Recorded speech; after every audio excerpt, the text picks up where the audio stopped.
살다 보면 문득 등골이 서늘해지는 순간이 있습니다. 어두운 밤길을 혼자 걸을 때? 아닙니다. 내가 세상에서 제일 믿었던 사람, 내 속을 다 보여주었던 그 사람이 사실은 내 뒤에서 나를 비웃고 있었다는 사실을 알게 되었을 때입니다. 혹시 이런 경험 없으셨습니까? 가슴이 너무 답답해서 정말 친하다고 생각하는 친구에게 속마음을 털어놓았습니다. 따뜻한 차 한 잔 마시면서 눈물까지 보였습니다. 나 사실 요즘 사는 게 지옥 같아. 자식놈이 속을 썩여서 잠도 안 온다. 내 치부를 드러내고 하소연을 했습니다. 상대방은 내 손을 꼭 잡으며 세상 슬픈 표정으로 위로해 줍니다. 아이고, 네가 무슨 죄가 있어서 그런 고생을 하니. 힘내라, 내가 기도할게. 그 순간에는 그 위로가 어찌나 고맙던지 역시 내 마음 알아주는 건 너밖에 없다며 엉엉 울기도 했습니다. 그런데 며칠 뒤 기막힌 일이 벌어집니다. 오랜만에 모임에 나갔더니 내가 그 친구에게만 비밀스럽게 했던 이야기가 안주거리가 되어 씹히고 있습니다. 쟤네 아들 이혼한다며? 남편 사업 망해서 집 내놨다더라. 내 아픔은 어느새 남들의 흥미진진한 구경거리가 되어 있고 나를 위로해줬던 그 믿었던 친구는 그 소문이 진원지가 되어 있습니다. 심지어 내가 너 생각해서 다른 애들한테 기도해달라고 말한 거야라며 말도 안 되는 변명을 하기도 합니다. 그때의 배신감은 이루 말할 수가 없습니다. 심장이 쿵하고 내려앉고 온몸의 피가 거꾸로 솟는 것 같습니다. 어떻게 사람이 저럴 수 있어? 내가 자기를 얼마나 믿었는데. 밤잠을 설치며 억울해하고 분통을 터뜨립니다. 하지만 여러분, 냉정하게 말씀드리겠습니다. 이것은 그 친구가 특별히 악마 같아서 벌어진 일이 아닙니다. 그저 인간이라는 존재가 원래 그렇습니다. 우리는 인정하고 싶지 않지만 인간의 본성 깊은 곳에는 타인의 불행을 보며 묘한 안도감과 쾌감을 느끼는 아주 추악한 심리가 숨어 있습니다. 아, 쟤도 나처럼 힘들구나. 그래도 내가 쟤보단 낫지. 잔인하지만 이것이 부정할 수 없는 인간의 본능입니다. 여러분이 힘들다고 말할 때 상대방은 겉으로는 울어주지만 속으로는 자신의 행복을 확인하며 안도했을지도 모릅니다. 그리고 뒤돌아서서는 그 이야기를 남들에게 전하며 자신이 뭔가 대단한 정보를 알고 있는 것처럼 우월감을 느꼈을 것입니다. 철학자 쇼펜하우어는 이미 200년 전에 인간의 이런 이중적인 모습을 꿰뚫어 보았습니다. 그는 평생을 사람들에게 상처받고 배신당하며 살았기에 누구보다 인간관계의 쓴맛을 잘 알고 있었습니다. 그래서 그는 우리에게 이렇게 경고했습니다. 너의 적은 멀리 있지 않다. 바로 내 옆에서 웃고 있는 사람이다. 그러니 제발 너의 속마음을 그들에게 들키지 마라. 여러분은 어떠십니까? 혹시 지금도 그래도 친구니까, 가족이니까라며 여기저기 내 속을 다 보여주고 다니지는 않으십니까? 좋은 일이 생기면 자랑하고 싶어서 입이 근질거리고 나쁜 일이 생기면 위로받고 싶어서 하소연을 쏟아내고 계시지는 않습니까? 당장 멈추셔야 합니다. 여러분이 무심코 내뱉은 그 말 한마디가 내일 여러분의 발목을 잡는 족쇄가 될 수 있습니다. 오늘의 친구가 내일의 적이 되어 여러분의 비밀을 무기처럼 휘두를 수 있습니다. 오늘 저는 쇼펜하우어의 지혜를 빌려 이 험한 세상에서 나를 지키는 침묵의 기술을 여러분께 전해드리려 합니다. 질투하는 사람들 틈에서 상처받지 않고 우아하게 사는 법, 속을 보이지 않으면서도 현명하게 관계를 맺는 법, 그리고 무엇보다 입을 닫음으로써 승리하는 법에 대해 이야기하겠습니다. 이 영상을 끝까지 보시고 나면 여러분은 더 이상 사람 때문에 가슴치며 후회하는 일은 없게 될 것입니다. 오히려 침묵이 얼마나 강력한 무기인지 깨닫게 되실 것입니다. 지금 당신의 입에 채워진 빗장을 다시 한번 단단히 걸어 잠그고 들어오십시오. 1장. 당신의 눈물은 누군가에겐 달콤한 꿀입니다. 절대 속마음을 보이지 마십시오. 우리는 어릴 때부터 귀에 못이 박히도록 들어온 말이 있습니다. 기쁨은 나누면 배가 되고 슬픔은 나누면 반이 된다. 참 따뜻하고 아름다운 말입니다. 듣기만 해도 위로가 되는 것 같습니다. 힘들 때 누군가에게 기대고 싶고 억울한 일이 있을 때 하소연하고 싶은 것은 인간의 본능이니까요.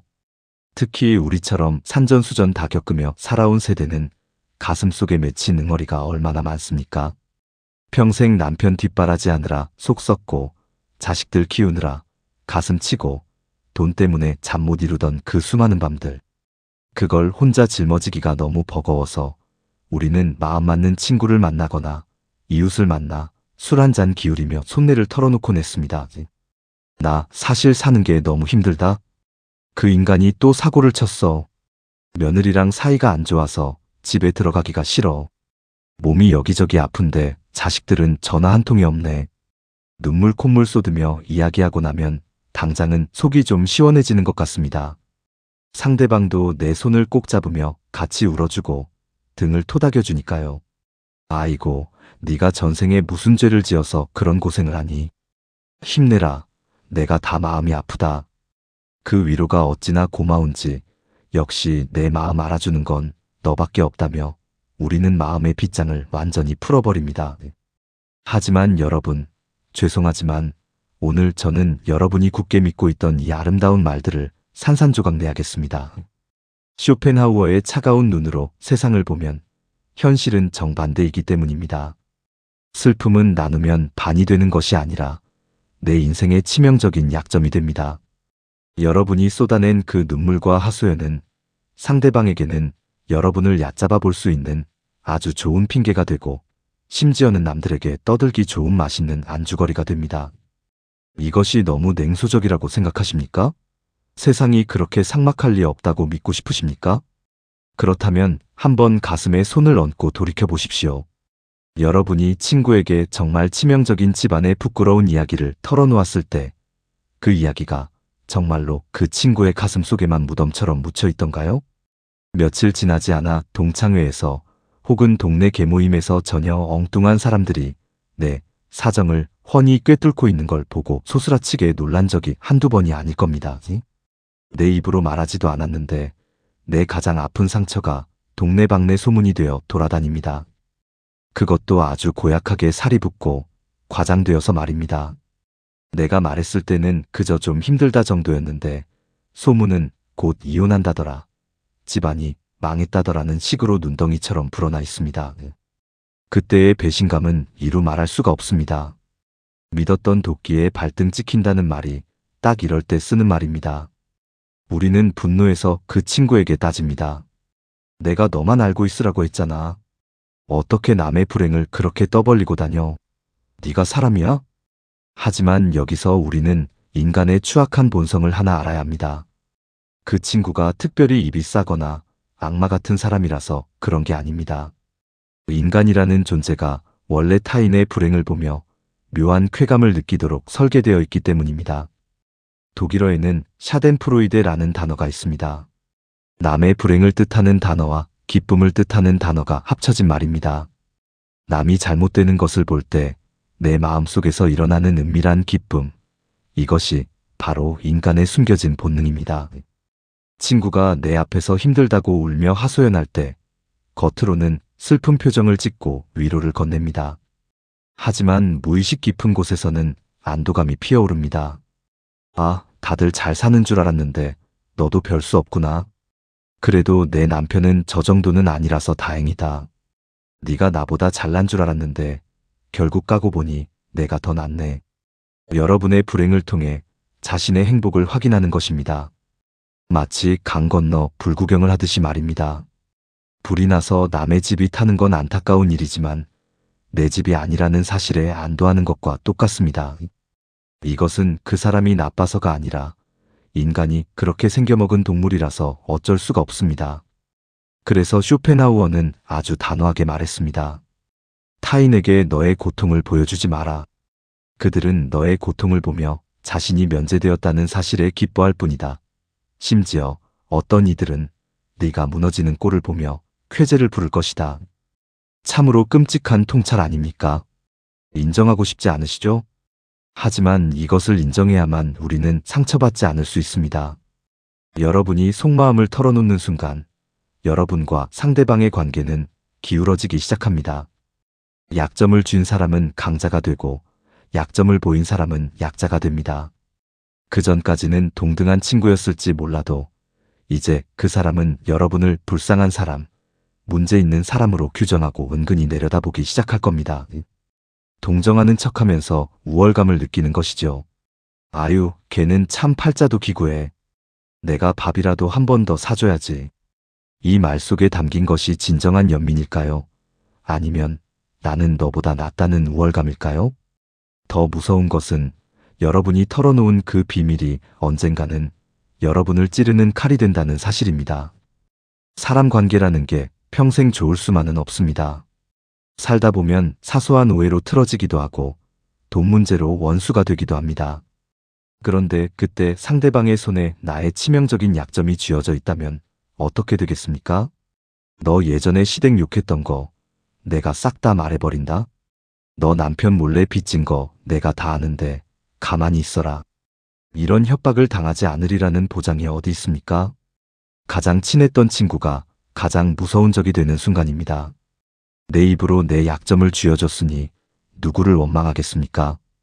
그렇다면 도대체 이 답답한 속을 어찌해야 한단 말입니까? 화병 나서 죽으라는 말이냐 반문하실 수도 있습니다. 물론 아닙니다. 감정은 해소되어야 합니다. 속에 쌓아두면 병이 됩니다. 하지만 그 해소의 대상이 내 주변의 사람이어서는 안 된다는 것입니다. 내 약점을 이용할 수도 있는 이해관계가 얽힌 사람들에게는 절대 말해서는 안 됩니다. 힘들고 괴로울 때 차라리 일기장을 펴십시오. 하얀 종이 위에 욕을 쓰든 눈물을 흘리든 다 쏟아내십시오. 종이는 여러분의 비밀을 절대 발설하지 않습니다. 종이는 여러분을 비웃지 않습니다. 힘든 일이 있어도 그냥 좀 피곤하네 하고 웃어넘기십시오. 속이 문드러져도 겉으로는 평온한 척 연기하십시오. 이것은 가식이 아닙니다. 험한 세상에서 나를 지키는 보호색입니다.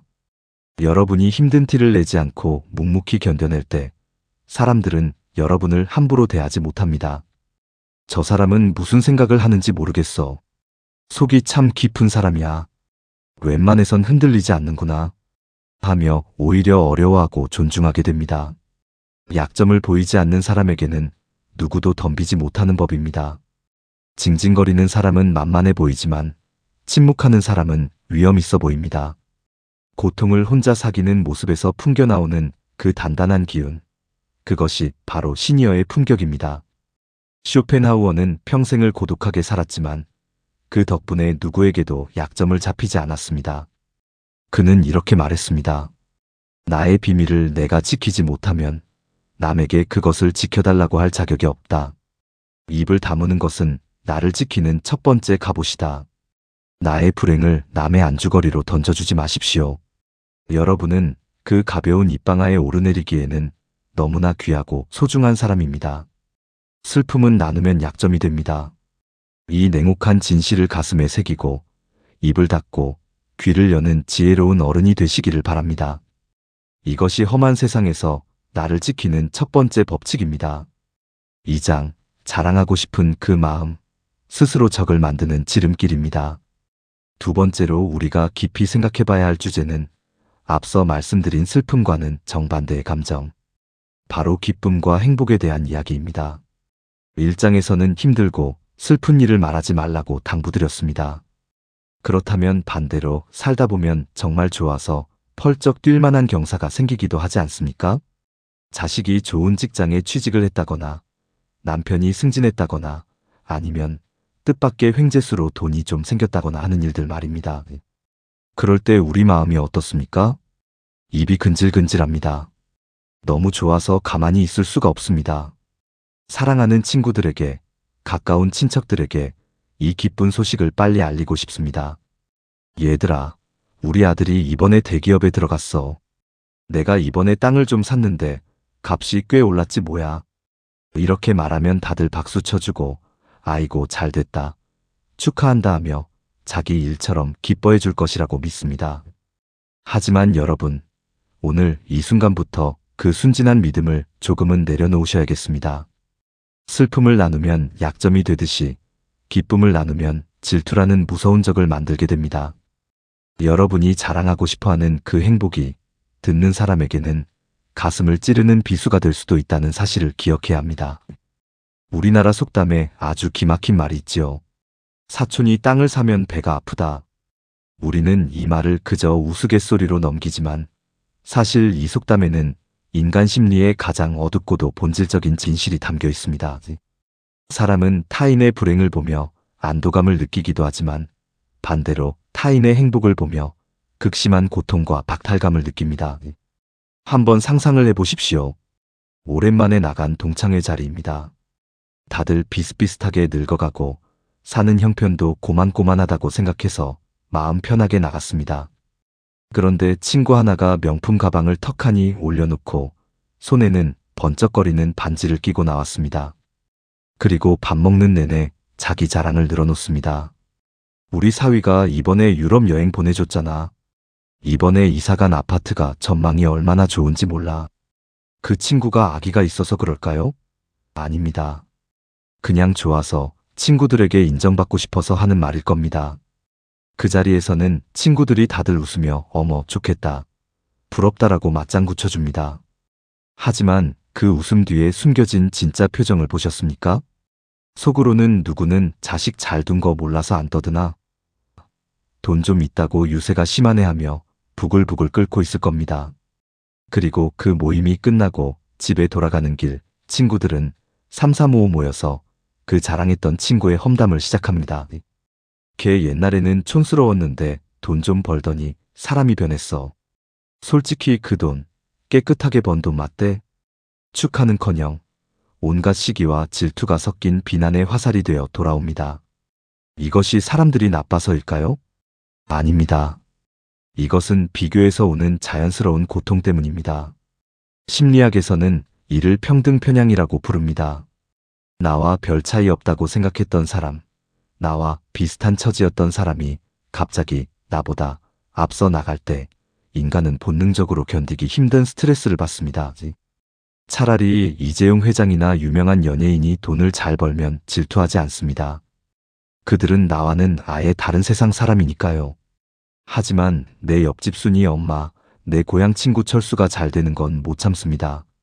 쟤나 나나 똑같은데 왜 쟤만 잘 돼?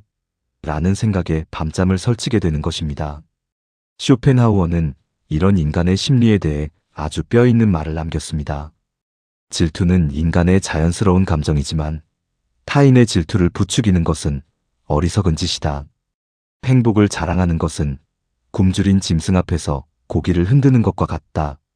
여러분이 행복을 자랑하는 순간 여러분은 주변 사람들을 불행하게 만드는 가해자가 되는 것입니다.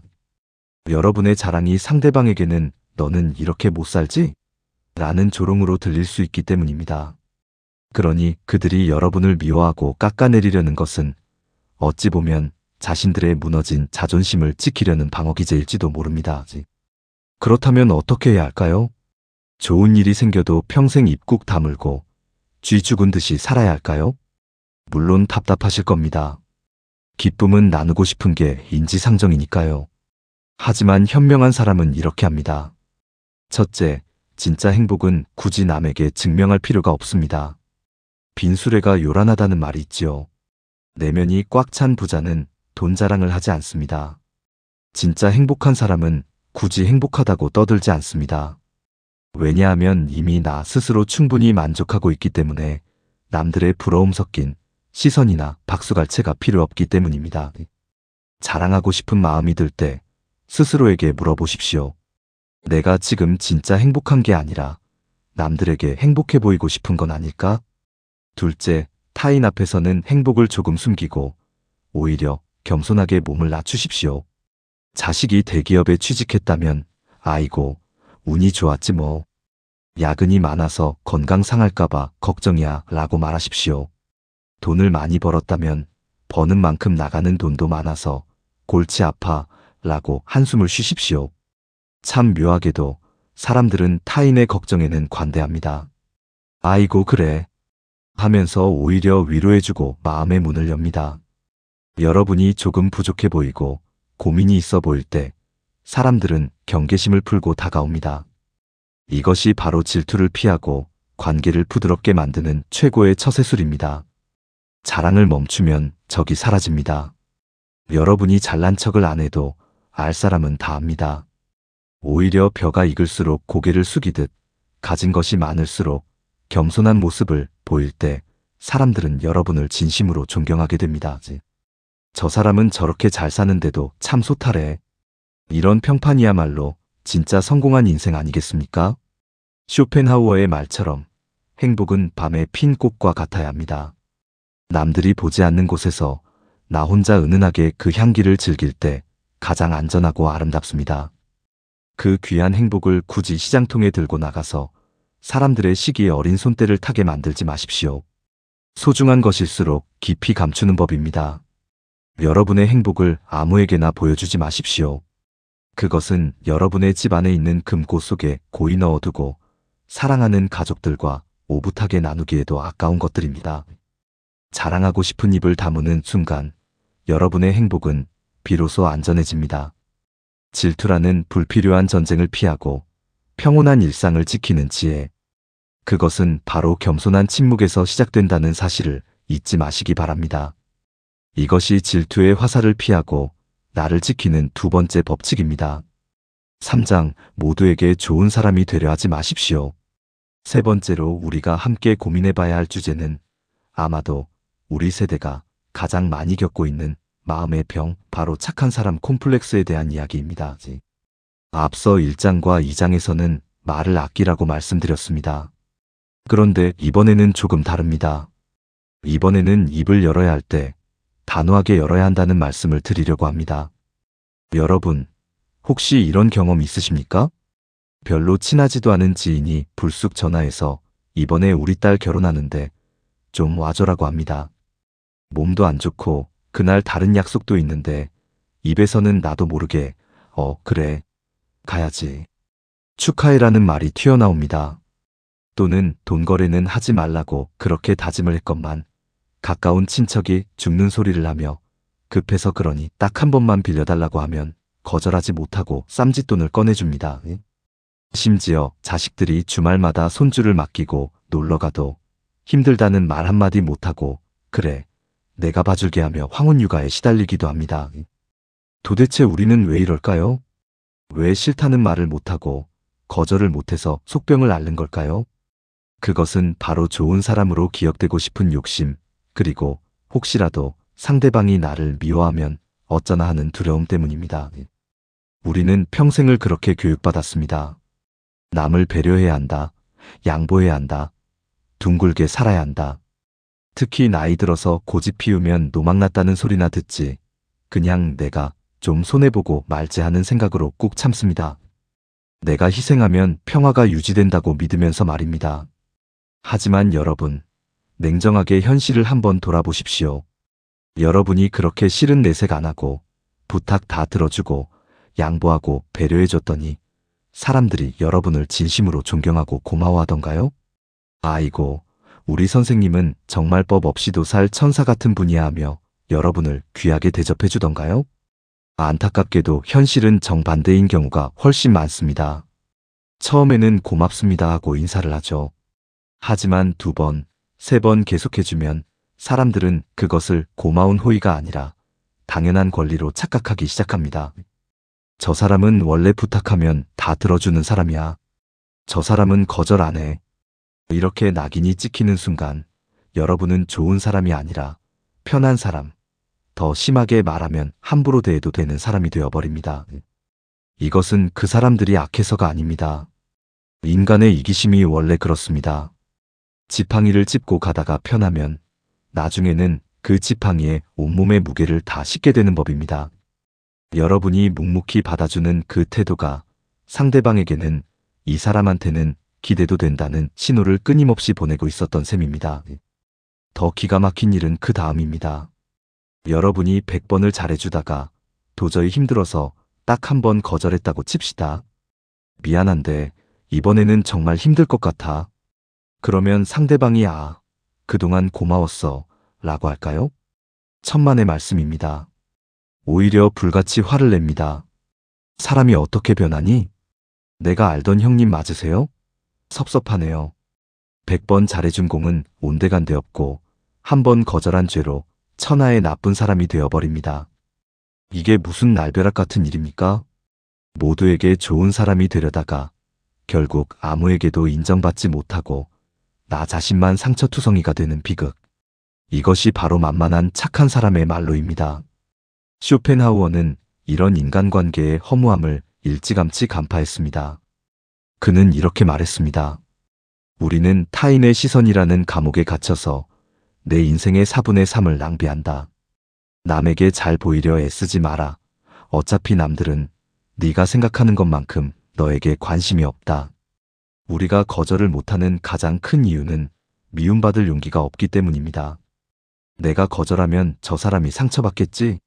우리 관계가 깨지겠지? 하지만 여러분, 겁먹지 마십시오. 거절은 관계를 깨는 망치가 아니라 나를 지키는 울타리입니다. 울타리가 없는 집을 생각해 보십시오. 개나 소나 다 들어와서 마당을 짓밟고 꽃을 꺾어갑니다. 주인이 아무 말도 안 하는데 누가 조심하겠습니까? 하지만 튼튼한 울타리를 치고 대문을 달아놓으면 사람들은 들어오기 전에 배를 누르고 허락을 구합니다. 안에 계십니까? 들어가도 되겠습니까? 하고 예의를 갖추게 됩니다. 거절이 바로 그 울타리 역할을 합니다. 나는 여기까지는 해줄 수 있지만 그 이상은 안 된다. 나는 이런 대우를 받는 것은 싫다. 이렇게 분명하게 선을 그어줘야 상대방도 여러분을 함부로 넘볼 수 없는 존재로 인식하고 존중하게 됩니다. 물론 처음에는 어렵습니다. 평생 예스만 하고 살았는데 갑자기 노라고 말하는 게 입이 떨어지지 않으실 겁니다. 심장이 쿵쾅거리고 얼굴이 빨개질 수도 있습니다. 그럴 때는 거창한 핑계를 댈 필요도 없습니다. 구구절절 설명하고 변명하는 것은 오히려 약해 보입니다. 그냥 짧고 담백하게 말씀하십시오. 미안하지만 내 상황이 좀 어렵네. 마음은 알겠는데 내가 좀 피곤해서 쉬어야겠어. 그건 내가 들어줄 수 없는 부탁이야.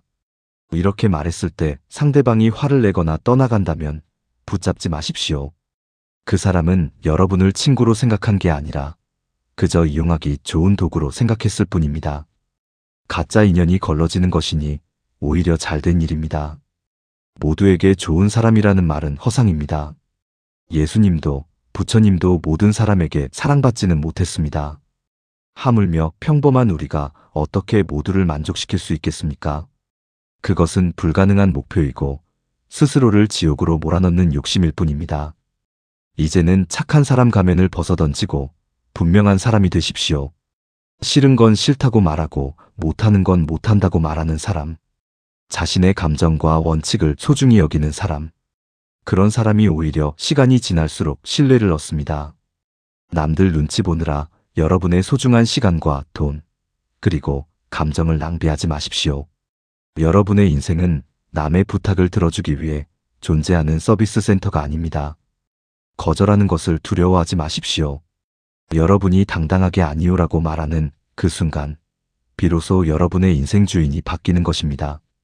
남에게 끌려다니는 조연이 아니라 내 의지대로 선택하는 주인공으로 말입니다. 이웃에게 좀 까칠하다는 소리 들어도 괜찮습니다. 친구들에게 좀 비싸게 군다는 소리 들어도 괜찮습니다. 남들에게 좋은 사람이 되려다 나에게 나쁜 사람이 되지 마십시오. 세상에서 내가 가장 먼저 챙겨야 할 VIP 고객은 바로 거울 속에 있는 나 자신이라는 사실을 잊지 마시기 바랍니다. 이것이 이용당하지 않고 나를 지키는 세 번째 법칙입니다. 사장 한 번 뱉은 말은 다시 주워 담을 수 없습니다. 비밀은 무덤까지 가져가십시오. 네 번째로 우리가 함께 나누고 싶은 이야기는 입 밖으로 내보내는 순간 나를 올가매는 무서운 족쇄, 바로 비밀에 관한 것입니다. 여러분, 살면서 이런 말 한 번쯤 해보셨거나 혹은 들어보셨을 겁니다. 이거 진짜 비밀인데 너니까 믿고 말해주는 거야. 너만 알고 있어야 해. 다른 데 가서 말하면 절대 안 된다? 참 묘한 말입니다. 이 말을 하는 순간 말하는 사람과 듣는 사람 사이에는 끈끈한 유대감이 생기는 것 같습니다. 아, 이 사람이 나를 이만큼 신뢰하는구나. 우리는 남들이 모르는 이야기를 공유하는 특별한 사이구나. 마치 둘만의 비밀 결사대가 된 것 같은 기분이 들기도 합니다. 하지만 여러분, 냉정하게 말씀드리겠습니다. 너만 알고 있어라는 말처럼 세상에서 가장 부질없고 위험한 말은 없습니다. 쇼펜하우어는 이렇게 경고했습니다. 너의 비밀을 너 스스로도 지키지 못해서 남에게 털어놓았으면서 어떻게 남에게 그 비밀을 지켜달라고 요구할 수 있는가? 참으로 뼈를 때리는 말이 아닐 수 없습니다. 내 입도 간지러워서 못 참은 이야기를 남의 입이 무겁기를 바라는 것 자체가 애초에 모순이라는 것입니다. 비밀이 누설되는 과정은 늘 똑같습니다. 여러분이 친구 어에게 너만 알아야 해라고 말합니다. 그럼 친구 어는 집에 가서 자기 배우자나 가장 친한 친구 B에게 말합니다. 이거 아무한테도 말하지 말라고 했는데 너니까 말해주는 거야. 그럼 친구 B는 또 친구 C에게 가서 똑같이 말합니다. 야, 이거 대박이다. 너만 알고 있어. 결국 너만 알고 있어라는 말은 모두에게 퍼뜨려 줘라는 말과 똑같은 효과를 냅니다. 발 없는 말이 천리를 간다고 했습니다. 비밀은 발이 없을 뿐만 아니라 날개가 달려 있습니다. 한번 입 밖으로 나가는 순간 그것은 더 이상 나의 통제를 벗어난 야생마처럼 날뛰며 온 동네를 휘젓고 다닙니다. 이런 이야기들이 남의 입에 오르내리기 시작하면 단순히 창피한 수준을 넘어서 가정이 흔들리고 인간관계가 파탄나는 치명적인 결과로 이어질 수 있습니다.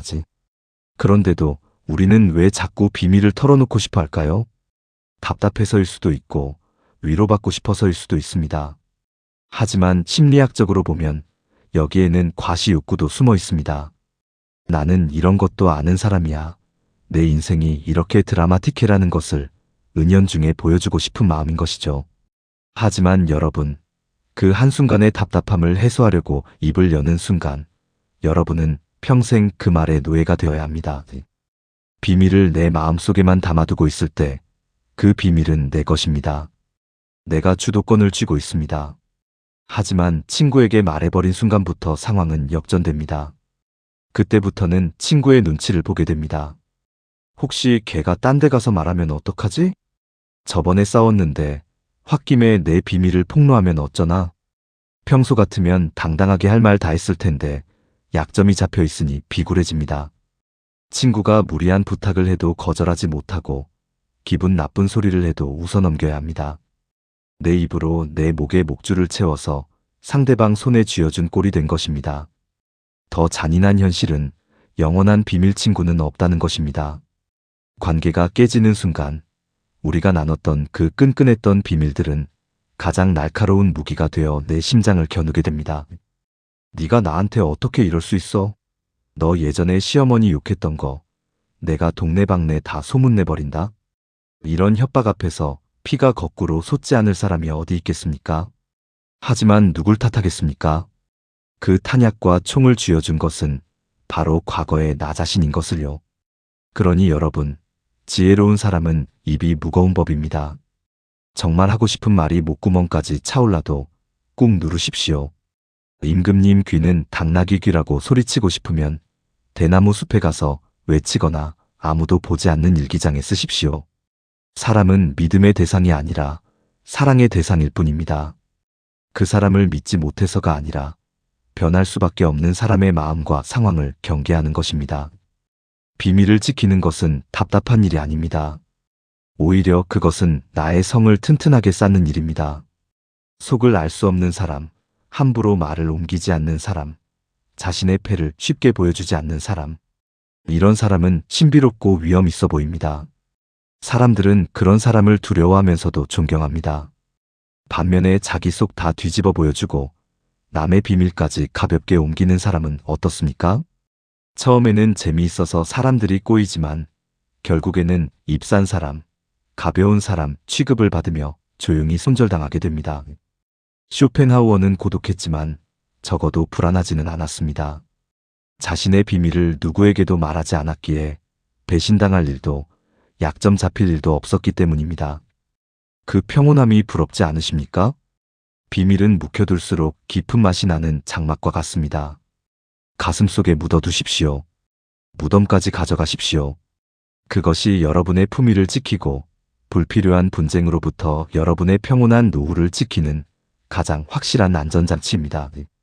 말 한마디의 시원함은 3초지만 그 말이 가져올 후회는 30년을 갑니다. 부디 그 3초의 유혹을 이겨내고 30년의 평화를 선택하시는 현명한 여러분이 되시기를 바랍니다. 이것이 스스로 족쇄를 차지 않고 자유롭게 사는 네 번째 법칙입니다. 5장, 침묵은 단절이 아니라 가장 품격 있는 대화입니다. 마지막 5번째로 여러분과 나누고 싶은 이야기는 우리가 가진 가장 강력한 무기이자 방패인 침묵의 진짜 힘에 관한 것입니다. 앞서 제가 입을 닫으라, 비밀을 지키라, 속을 보이지 말라고 계속 말씀드리니 혹시 마음 한구석에 이런 걱정이 드셨을지도 모르겠습니다. 아니, 입 꾹 다물고 있으면 사람들이 나를 답답해하지 않을까? 모임에 가서 꿀먹은 벙어리처럼 있으면 투명 인간 취급받는 거 아닌가? 하지만 여러분, 걱정하지 마십시오. 제가 말씀드리는 침묵은 산속에 들어가서 돌을 닦듯이 아무 말도 안 하고 벽을 보고 있으라는 뜻이 아닙니다. 오히려 사람들 속에서 누구보다 빛나고 누구보다 대접받을 수 있는 가장 지혜로운 처세술로서의 침묵을 말씀드리는 것입니다. 우리는 흔히 말을 잘해야 사회생활을 잘한다고 착각합니다. 좌중을 휘어잡는 화려한 언변, 쉴 새 없이 터지는 유머, 내 지식을 뽐내는 말솜씨가 있어야 인기가 많다고 생각합니다. 물론 젊을 때는 그럴 수도 있습니다. 하지만 나이가 들수록 말이 많은 사람은 가벼워 보이고 실수가 잦아지기 마련입니다. 여러분도 경험해 보셨을 겁니다. 모임에서 목소리 높여 자기 자랑하고 남의 말 끊고 자기 주장만 내세우는 사람을 보면 어떤 생각이 드십니까? 아, 저 사람은 참 똑똑하구나 하고 존경심이 드나요? 아닙니다. 아유, 저 사람 또 시작이네. 시끄러워 죽겠네 하며 속으로 혀를 차게 됩니다. 오히려 말수는 적지만 남의 이야기를 가만히 들어주고 적절할 때 미소 지으며 고개 끄덕여주는 사람에게 더 눈길이 가고 마음이 열립니다. 생각해 보십시오. 내가 입을 열어 말을 할 때는 내 정보가 빠져나갑니다. 내 생각, 내 감정, 내 비밀이 남들에게 노출되는 것입니다. 이것은 위험을 감수하는 일입니다. 반면에 입을 다물고 남의 말을 들을 때는 어떻습니까? 나는 아무것도 잃지 않으면서 상대방의 생각, 성격, 정보까지 모든 것을 얻을 수 있습니다. 이것이야말로 남는 장사 아니겠습니까? 침묵은 단절이 아닙니다. 상대방에게 나는 당신의 말을 존중하고 있습니다라는 가장 강력한 신호를 보내는 무언의 대화입니다. 사람들은 누구나 자기 이야기를 하고 싶어 합니다. 내 말을 들어줄 사람을 찾아 헤맵니다. 그때 여러분이 온화한 표정으로 침묵하며 들어주십시오. 그러면 여러분은 아무런 비밀을 털어놓지 않고도 그 모임에서 가장 인기 있고 신뢰받는 사람이 될 수 있습니다. 이것이 바로 침묵의 긍정적인 힘입니다. 또한 침묵은 여러분의 품격을 높여줍니다. 빈 수레가 요란하다는 말이 있지요. 속이 꽉 찬 사람은 굳이 말로 자기를 증명하려 애쓰지 않습니다. 가만히 있어도 그 눈빛과 태도에서 묵직한 내공이 흘러나옵니다. 어떤 험담이 오가고 시끄러운 논쟁이 벌어지는 자리에서도 휩쓸리지 않고 침묵을 지키는 사람. 그런 사람은 함부로 대할 수 없는 위험이 느껴집니다. 말을 아끼는 자는 후회가 적고 침묵하는 자는 실수가 없다. 밤마다 이불을 차며 내가 그 말을 왜 했을까 후회하는 일은 있어도 내가 그때 침묵할 걸 하고 후회하는 일은 거의 없습니다. 말을 하지 않으면 적어도 본전은 찾지만 뱉은 말은 주워 담을 수 없기에 항상 손해를 부릅니다. 그러니 여러분, 이제부터는 사람들 속에서 우아한 관객이 되십시오. 무대 위에서 춤추고 노래하며 자신을 뽐내느라 애쓰는 광대가 되지 마시고 편안한 객석에 앉아 그들을 여유롭게 바라보며 미소 짓는 관객이 되십시오. 하고 싶은 말이 목구멍까지 차올라도 한 번만 꿀꺽 삼키십시오. 남들이 흥분해서 떠들 때 조용히 차 한 잔을 마시며 3초만 기다리십시오. 그 짧은 침묵의 순간이 여러분을 실수의 구렁텅이에서 구해줄 것이며 여러분을 그 누구보다 지혜롭고 깊이 있는 어른으로 만들어줄 것입니다. 침묵은 비겁한 회피가 아닙니다. 소란스러운 세상에서 나를 지키고 타인과 평화롭게 공존하는 가장 고상하고 품격 있는 대화법입니다. 이 침묵의 힘을 믿으십시오. 여러분의 노후가 훨씬 더 우아하고 평온해질 것입니다. 오늘 우리는 쇼펜하우어의 철학을 통해 인간관계의 진실과 나를 지키는 5가지 지혜를 깊이 있게 나누었습니다. 어떠셨습니까? 어쩌면 듣는 내내 가슴 한구석이 조금 시리고 아프셨을지도 모르겠습니다. 평생을 정 하나로 믿고 살았는데 이제 와서 입을 닫고 마음을 숨기라니 너무 삭막한 것 아닌가? 내가 그렇게까지 사람을 경계하며 살아야 하나? 이런 씁쓸한 마음이 드는 것도 당연합니다. 우리는 그동안 사람 냄새 나는 삶이 정답이라고 믿어왔으니까요. 하지만 여러분, 제가 마지막으로 꼭 드리고 싶은 말씀이 있습니다. 오늘 우리가 나눈 이야기는 사람을 미워하고 배척하라는 뜻이 결코 아닙니다. 오히려 내 곁에 있는 소중한 사람들과 더 오래, 더 건강하게 잘 지내기 위한 거리두기의 지혜입니다. 너무 가까이 가서 뜨거움에 데이지 말고 너무 멀어져서 추위에 떨지도 않는 그 지혜로운 거리를 유지하기 위해 우리는 침묵이라는 울타리가 필요했던 것입니다. 속마음을 조금 감추고 자랑을 조금 줄이고 거절을 두려워하지 않을 때 우리는 비로소 남의 시선과 평가로부터 자유로워질 수 있습니다. 남을 위해 쏟아부었던 그 많은 에너지와 감정을 이제는 오롯이 여러분 자신에게 돌려주십시오. 남들이 내 이야기를 어떻게 할까 걱정하는 시간에 내가 오늘 먹을 맛있는 밥상을 차리십시오. 남의 비위를 맞추느라 전전긍긍하는 시간에 내가 좋아하는 노래를 들으며 산책을 하십시오. 입을 닫으면 귀가 열립니다. 세상의 시끄러운 소음이 차단되면 그동안 듣지 못했던 내 마음의 소리가 비로소 들리기 시작합니다. 너 그동안 참 고생 많았다. 이제는 남 눈치 보지 말고 네가 행복한 대로 살아라. 내면에 내가 보내는 이 따뜻한 위로를 듣는 것이야말로 인생의 후반전을 맞이한 우리가 누려야 할 진짜 행복 아니겠습니까? 여러분은 이미 충분히 좋은 사람입니다. 이미 충분히 베풀고 참고 견디며 살아오셨습니다. 그러니 이제부터는 조금 덜 착해도 됩니다. 조금 더 입이 무거워도 됩니다. 스스로를 귀하게 여기고 지키는 그 단단한 모습이 오히려 남들에게는 더 깊은 존경과 신뢰를 불러일으킬 것입니다. 오늘 나눈 이 5가지 침묵의 지혜가 복잡한 인간관계로 지친 여러분의 마음에 시원한 그늘이 되고 튼튼한 방패가 되기를 진심으로 바랍니다. 남은 인생은 그 누구를 위해서가 아니라 오직 나 자신의 평온과 자유를 위해 살아가시기를 응원합니다. 당신은 그럴 자격이 차고 넘치는 세상에서 가장 소중한 존재이니까요. 오늘도 긴 이야기 끝까지 함께 해주셔서 감사합니다. 이 영상이 여러분의 삶에 작은 울림이 되었다면 구독과 좋아요로 마음을 표현해주세요. 평안한 하루 보내십시오. 감사합니다.